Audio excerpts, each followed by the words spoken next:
महानूर बेटा, टहल टहल कर थक गई होगी, आजो मेरे पास बैठ जाओ। उफ, इतनी देर से तो मैं बैठी हुई थी। 2 घंटे नहीं हो गए? बच्ची नहीं हूँ मैं, वक्त का पता है मुझे। देखो शाम होने वाली है, उसने कॉल भी नहीं की। तो रुको, मैं दोबारा कॉल करती हूँ।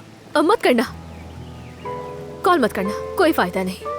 ओहो, अगर तुम पहली दफा में ही अना का मसला बना लोगी तो ये रिश्ता ज्यादा नहीं चलेगा, बता रही हूँ। नहीं, अना का कोई मसला नहीं, और उसका काम है, वो नहीं आ सकता।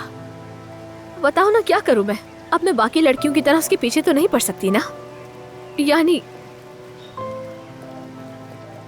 अब मैं छोटे बच्चों की तरह उससे जिद तो नहीं कर सकती ना। मेरा मतलब है कि वो काम कर रहा है, बहुत मेहनत कर रहा है। देखो ना, आज उसकी छुट्टी का दिन होता था और अब तो उसके पास मुझे कॉल करने का वक्त भी नहीं होता। कमाने के चक्कर में कितना मसरूफ हो गया है अपनी जिंदगी में।